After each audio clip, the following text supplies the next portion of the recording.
Hello and welcome to the Philippines. Travel. Are we getting any closer to being able to travel? 3 foreigners were recently turned away at the Mactan airport. I'll tell you a little bit about that.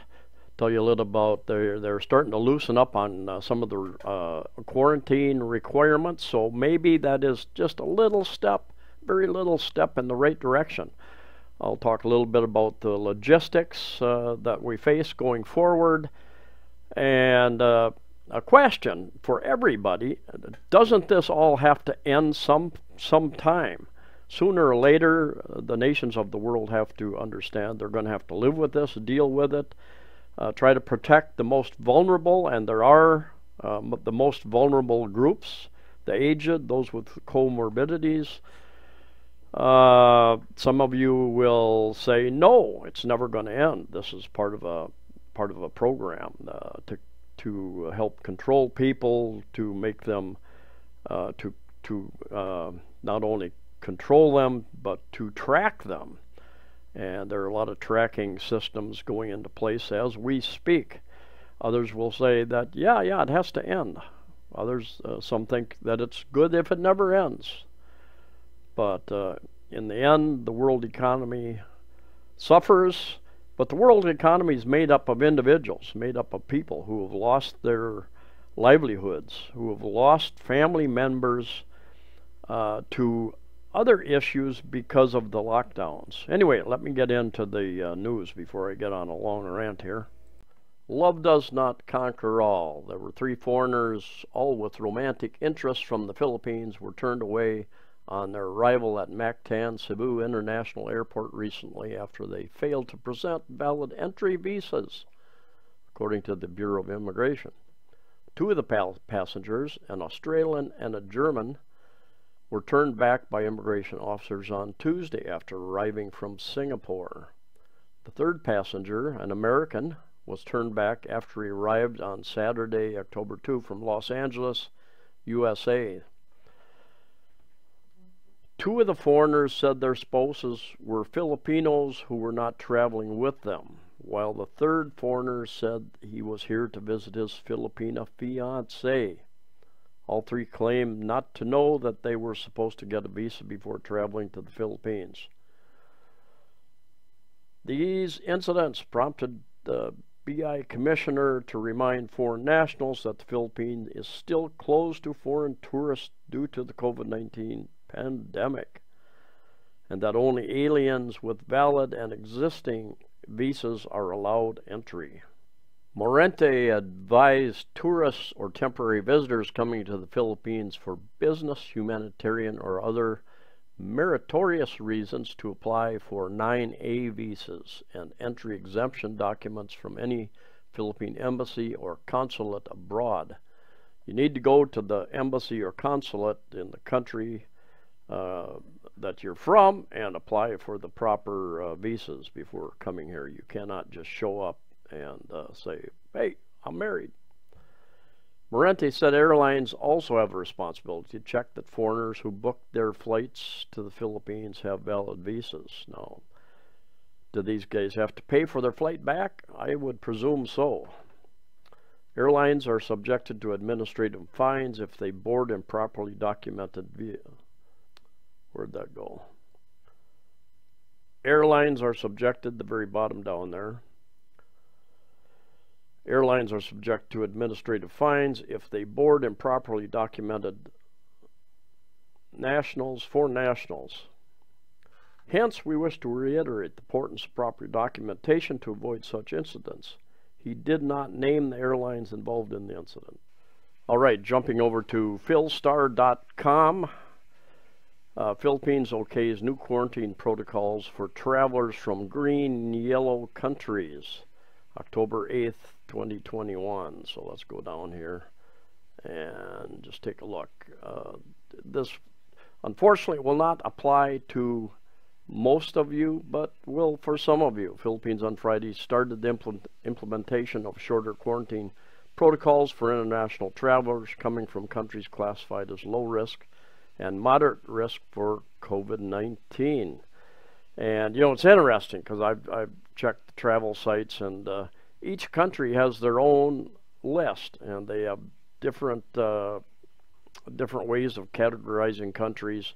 And of course, if like Fiji is allowing, I think Australia is going to be on their green list. Well, that's where a lot of their tourists come from. So they're going to target people that generally there's a large group of people that come from a particular country. And you would think the Philippines would be looking at that also, but it doesn't appear so as we get down into their list. Fully vaccinated individuals from green, low risk, and yellow, moderate risk nations and jurisdictions need to undergo facility-based quarantine until the release of their negative RT-PCR test results taken on the 5th day.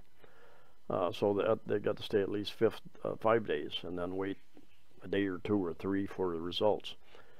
They will then be required to undergo home quarantine until their 10th day, the day their arrival will be considered, the day of arrival will be considered their first day. Meanwhile, unvaccinated, partially vaccinated, or individuals whose vaccination status cannot be independently verified or confirmed as valid or authentic by local authorities coming from green or yellow countries will undergo facility-based quarantine until the release of the PCR taken on the 7th day.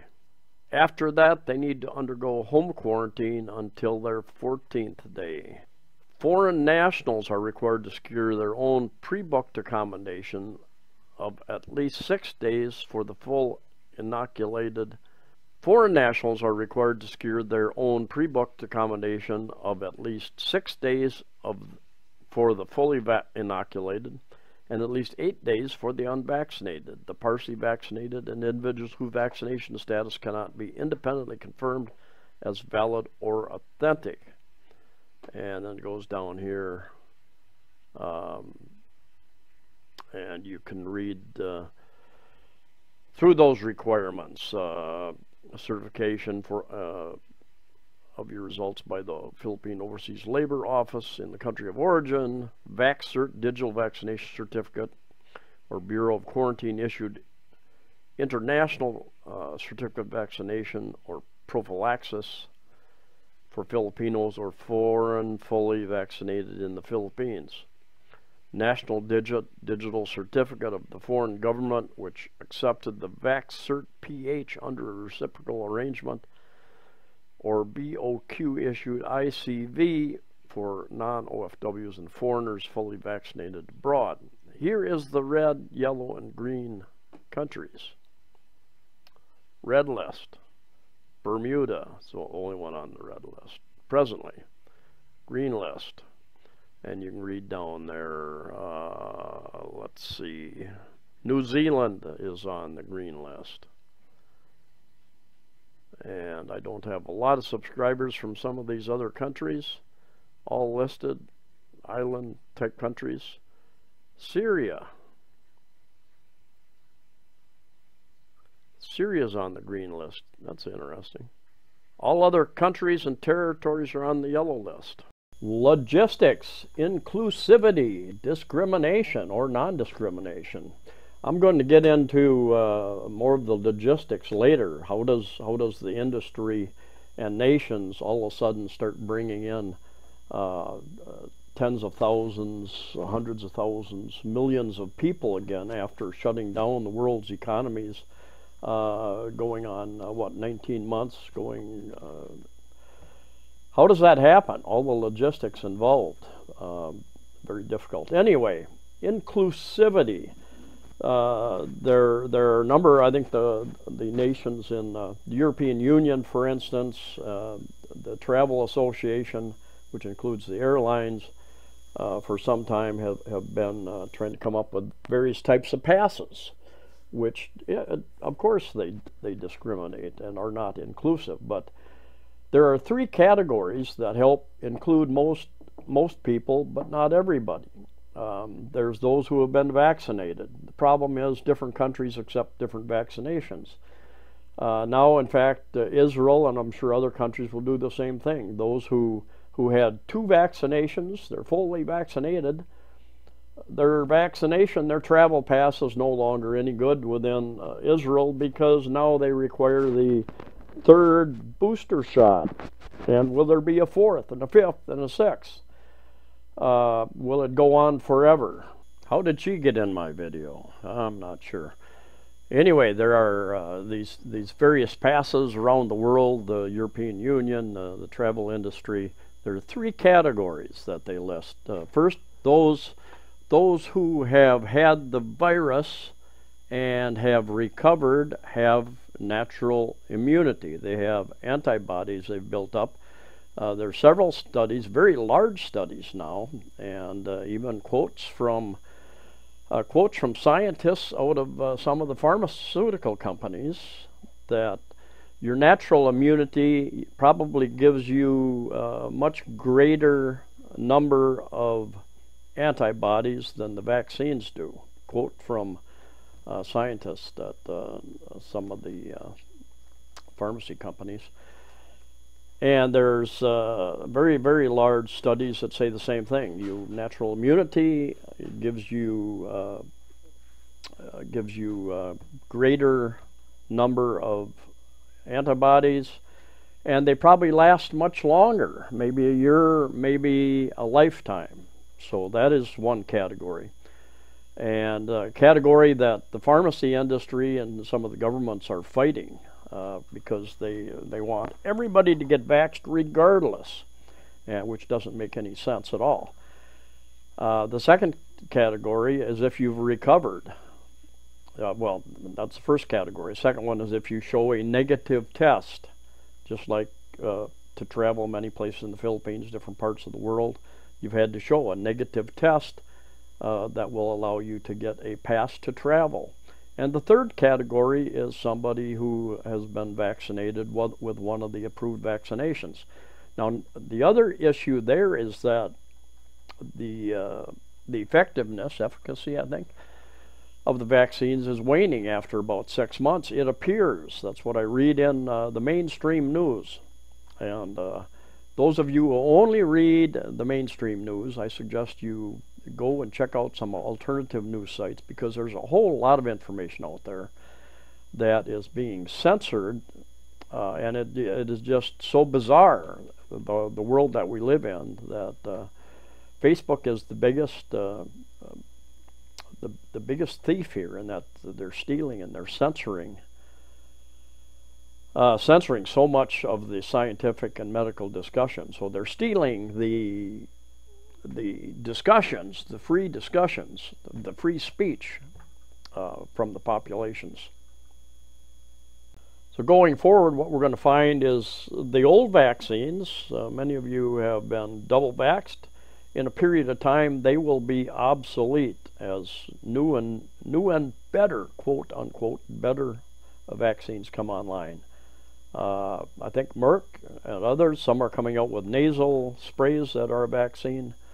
The Japanese and some other country, they're coming up with, I think Merck is coming up with a pill. I watched one medical explanation say it works much like ivermectin, in fact. So what's going to happen is your pass that's good today isn't good next week or next month. So anyway, at some point in time, a thinking person has to say, well, this all has to, there's a certain point where you shouldn't have to have any vaccine pass to travel.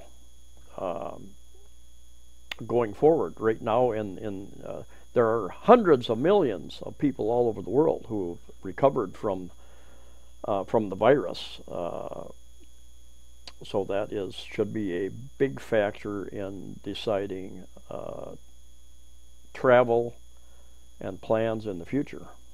Now getting on to some of the logistics of how do you open up these countries? How fast can you open up these countries? Let's talk about the Philippines. It is far too late in the year for the Philippines to gain much economic benefit from the Christmas season, travel, the tourist season, which is usually November, December, January, February, and even into March, because if you said tomorrow, which isn't going to happen, that we're open, people can come in, even from Korea, where most tourists come, China, and the various nations around the world. The airlines have to gear up. The hotels, resorts have to gear up. They've been closed for over a year and a half. They have to hire people. They have to train people. The airlines I understand, they're starting to say, if you're not vaxxed, you can't work. 30% of the airline pilots probably are not vaxxed, have not been vaccinated, according to what I've read about one airline, and probably are not going to get vaccinated. So you're laying off hundreds and thousands of people from the same companies you require to get the economy back rolling again, the travel industry. Now, getting back to Philippine-specific logistics, this article is about OFWs, overseas Filipino workers returning. No shortage of quarantine facilities, and you go down to the bottom paragraph there. There are about 10,000 OFWs staying in 178 quarantine hotels. We can still accommodate more who will be coming home, especially during the Christmas season. And let's jump forward here. But let's go down here just a little bit. Usually what we consider as critical level is when the OFWs in quarantine reaches 15,000.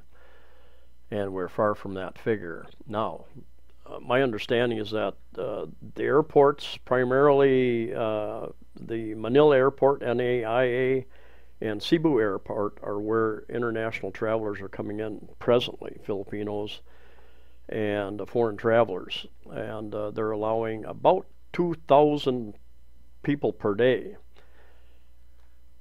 Now, multiply 2,000 passengers a day times 7 days, what do you get? 14,000. Well, they have 15,000 rooms available, apparently. Now, maybe they are separate from what you would consider other foreigners. Maybe there are other hotels that take on non-OFWs, so I'm not sure there. But you imagine if they're only going to take about, if they're limited to 2,000 a day, there's a logistics issue, and you're going to require quarantine. Well, where are you going to put all these people? There is probably some pent-up demand. Once the government says, here or in Thailand or any place in the world, once the governments can be trusted and tell the people, we are open and we're going to deal with this, the more restrictions, the more requirements that they continue to have, the fewer travelers, tourists, expats they're going to have coming in and helping for the economy to recover. Obviously, Thailand has found that they have tried a number of different ways to attract especially rich, what they call rich, affluent tourists, and pretty much all their efforts have fallen flat on their face. So in the final analysis, even if well, it's not going to happen. They're not going to say tomorrow, we're open. It's going to take many, many months. And then the logistics of actually getting things open is going to take additional months. All of you who have prepared for this are going to have to go through other steps as time goes on. New variants come about, new vaccines. The old ones will be dropped off probably. New ones will be required. The Philippines has a tremendous potential and a lot to offer to the tourist, to the expat in their many, many islands, and just like Thailand does and other countries. They could take advantage of that potential, or they can just blow it. They can just let that recovery pass right over them, and the potential money-spending foreigners will find someplace else to go. There's lots of options. The more difficult you make it, the more restrictive, the more requirements you make it as you raise costs. I expect some of the costs of travel are going to go up. Airline prices are going up, and as demand As they've shut down much of their industry. As demand exceeds capacity, they can raise their rates. Governments will be raising tourist fees. Thailand is going to add I think a 500 baht, some sort of tourist tax or something like that, which isn't a whole lot, but it's another cost involved in travel. So those are some of the things that are going to happen. Anyway, for all of you who have bought tickets, planning to buy tickets in the near future, there is hope out there, but nothing's going to happen tomorrow or next month. Hopefully soon. And I wish you all safe travels, and especially those who need to get reunited with family members and those sorts of things. Anyway, thanks for coming along. Take care, stay safe, and I'll see you next time.